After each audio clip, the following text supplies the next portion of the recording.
My name's Nick Skinner. I'm a researcher in the plant health program at the Mount Sinai Light and Health Research Center, which is located in Menands, New York. I'd like to thank you for your interest in our research. Today we're going to be discussing research we conducted on the use of germicidal UVC to control powdery mildew and other diseases in summer squash. Powdery mildew is a plant disease which affects many different types of plants, from flowers to vegetables like cucurbits. It gets its name from the characteristic powdery white appearance of its spores, which you can see here on the right in the photo. The spores are lightweight and travel readily on wind currents, not only to neighboring plants, but to more distant fields as well. The disease tends to thrive in the warm, dry summer months, where it can advance very quickly.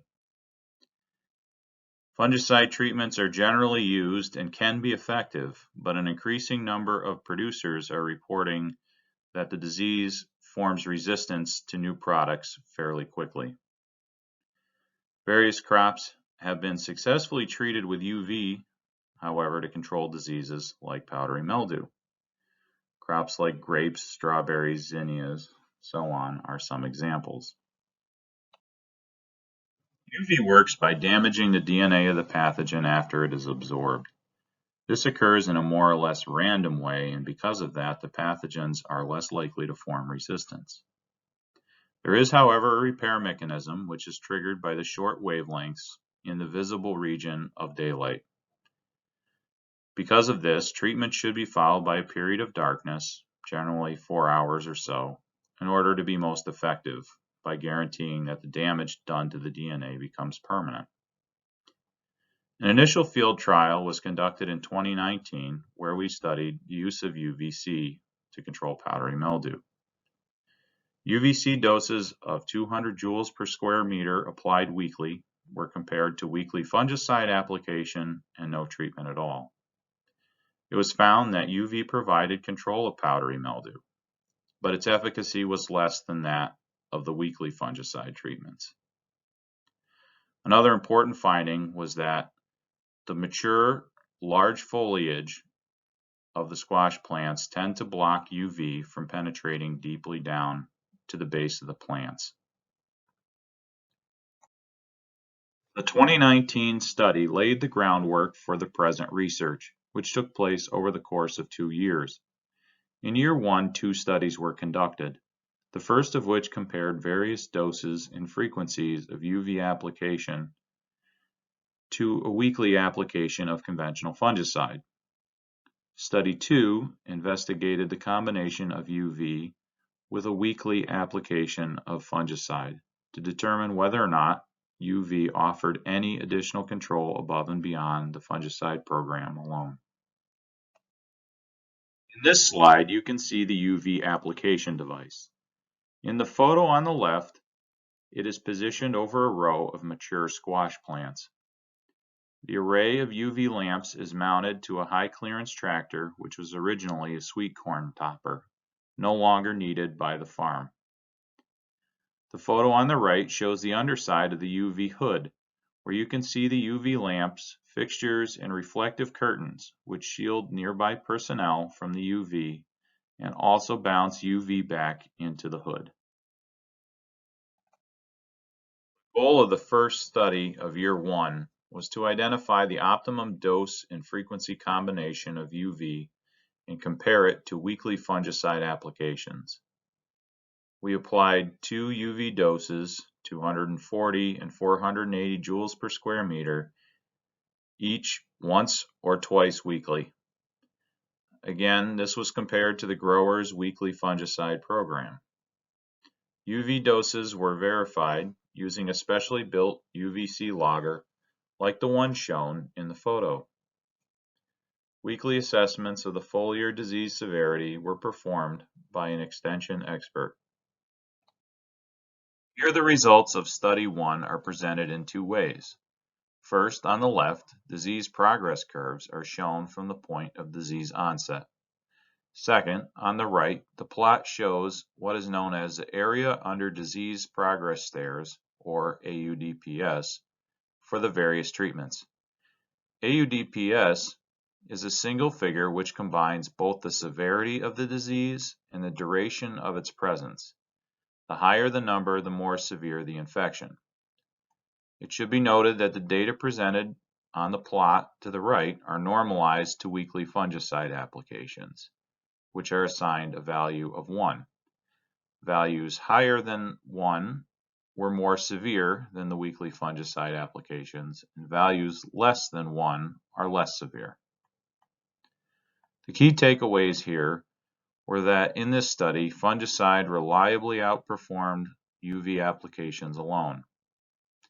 Also, in zucchini, twice weekly UV applications perform better than once weekly. In study 2, we wanted to look at whether combining the application of UV and weekly fungicide offered better control than fungicide alone. The lower dose of 240 joules per square meter was applied once and twice weekly with weekly fungicide applications, and these were compared to weekly fungicide applications alone. Again, weekly assessments of foliar disease severity were made by an extension expert. Here, disease progress curves are shown again on the left, and the AUDPS data, normalized to weekly fungicide, are shown on the right. You can see fairly clearly from the chart on the right that both of the combination treatments were more effective than the weekly fungicide applications alone. Weekly applications of UV performed slightly better than twice weekly, but the disease severity reached 50% for both at about the same time. As mentioned earlier, UV can control other diseases as well as powdery mildew. During study 1, conditions were favorable for the development of the bacterial disease angular leaf spot in the zucchini plots. The photos on the right show the difference between the plants treated with UV and those treated with the conventional fungicide program, which also included a copper product labeled for angular leaf spot. These plants are the same age and were planted at the same time, and you can see how stunted the fungicide-treated plants were compared to the UV-treated plants. The chart on the left shows the magnitude of the difference in disease severity between the UV-treated plants and the fungicide-treated plants on this date. At this point, let's review some key findings from year 1. UV alone didn't offer the same level of control of powdery mildew as the fungicide program did. The performance of 240 and 480 joules per square meter of UVC was very similar, and there was a slight benefit for twice weekly applications of UV on zucchini, which translated into about a 1-week delay in disease onset. The combination of 240 joules per square meter weekly with the fungicide program delayed the disease onset by about a week compared to fungicide alone. And lastly, UV performed significantly better for controlling angular leaf spot than the fungicide program, which included a copper product labeled for angular leaf spot. Which brings us to the second year research activities. In 2019, we identified how significantly the UV penetration was hindered by the mature foliage of squash. As part of the year 2 activities, we studied whether agitating the foliage could help mitigate this issue and help improve the UV effectiveness. We also made unit improvements by increasing the UV lamps to increase ground speed and improve uniformity. Here you can see some of the changes that we made to the application device for year 2. The unit was extended by 4 feet to accommodate an extra 7 UV fixtures. This can be seen in the photo on the right. Also, an air agitation system consisting of an electric blower, which was controllable from the operator station. Tubing and blower pipes were included on both the left and right bottom sides of the unit. The first study of year 2 investigated whether or not the addition of agitation improved the performance of combination treatments, which were explored in year 1. Since agitation is meant to improve the performance of UV only, it was not combined with the weekly fungicide-only condition. Based on the year 1 findings, a dose of 240 joules per square meter was used. And again, weekly assessments of foliar disease severity were made by an extension expert. Here you can see the disease progress curves for both yellow squash and zucchini. The combination approach of UV with weekly fungicide was the clear winner here, with almost a 2-week delay in disease severity onset. While the magnitude of year 2 was larger, the effect was consistent with year 1. The AUDPS chart here, which is again normalized to fungicide, tells a consistent story with the disease progress curve shown on the previous slide. The combination of UV and fungicide, once again, is clearly the most effective treatment. The combination of UV with agitation and weekly fungicide performed only slightly better than the fungicide program alone, defeating the benefit realized by the combination of UV and fungicide. This is likely due to the air agitation dispersing viable spores to healthy plants. Study 2, we compared the effectiveness of UV plus agitation to various other treatments, namely weekly fungicide, UV only, fungicide and UV with agitation, and every other week fungicide with UV and agitation. We also included a small untreated check plot to verify disease would develop as expected. Foliar disease severity, again, was assessed weekly by an extension expert. Here you can see the disease progress curves for both types of squash. For the sake of graph clarity, we've omitted the every other week fungicide combination treatment since it was nearly identical to the UV plus agitation. Notably, this study showed that UV outperformed weekly fungicide applications. As expected from study 1, the addition of agitation seemed to dilute the effect and benefit of UV. Again, the AUDPS data show that the UV-only condition was a top performer, and that the conditions including UV outperformed the weekly fungicide-only treatments. The disease progress curves and the AUDPS data suggest that there may be a small benefit, particularly in the late season, to fungicide plus UV plus agitation. However, based on study 1, it's likely that this was driven by the combination of UV and fungicide application rather than the inclusion of the agitation.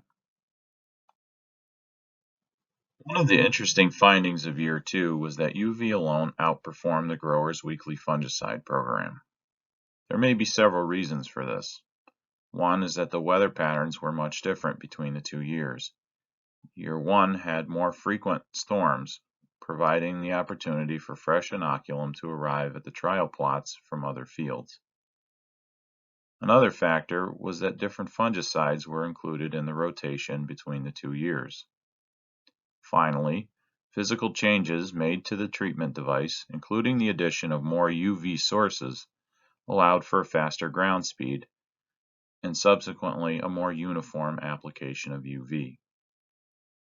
The combination of UV with weekly fungicide may very well be the best of both worlds, resulting in a delayed disease onset compared to either treatment alone. This finding is consistent from year 1 to year 2, but is also consistent with research in other crops like strawberries and cucumber. Air agitation did not offer any appreciable benefit in these trials. At the same time, it added cost and complexity, so at this time, we aren't recommending its use. Based on our research we've conducted to date, here are some recommendations for growers interested in integrating UV into their pest management programs. First, the combination approach of UV with fungicide appears to be the best. It is consistently more efficacious as a treatment regimen than either treatment alone, and it is effective for controlling powdery mildew as well as other diseases. The UV dose for this combination approach should be 240 joules per square meter and applied at least once per week. Second, UVC alone is still a good alternative. As this research highlighted, its efficacy may be better or worse than fungicide treatments alone, depending on the year and other variables. But it would still be a good choice for growers who may not want to use fungicides for some reason, or for organic growers who have limited options. It also works very well for plants with smaller canopies, such as strawberries and so on. If this UV-only approach is taken, a dose of 240 joules per square meter should be applied twice weekly. Let's take a minute to briefly discuss what's next with UV in agriculture. A tremendous amount of development has occurred recently with UVC LEDs. Up until now, the only practical source for UVC was tubular glass lamps, like the ones we showed earlier. LEDs have the ability to overcome many of the issues with glass lamps like these. They are more compact and configurable. They aren't breakable, which is an important food safety consideration, and they don't contain mercury. Glass lamps are quickly becoming obsolete, and LEDs are poised to take their place. With this in mind, we are presently working with an equipment manufacturer and LED companies to investigate the addition of a UV applicator to a spray rig. This project's goal is to develop a prototype which could be used to apply UV and fungicides simultaneously, which would help growers to take advantage of the highly efficacious combination treatments. So I'd like to close by thanking those who have contributed to this research. Our project sponsor, the New York Farm Viability Institute, my colleagues Mark Ray and John Bullo, the growers who contributed to this research, the Eckhart family of Kinderhook Creek Farm and Jim Ward of Ward's Berry Farm, as well as our colleagues at Cornell, Chuck Bornt, Meg McGrath, David Gadori, and Teresa Rusnick. Finally, I'd like to thank you for your interest in our research. If you would like to learn more about this project or our other research, links are provided in the description below.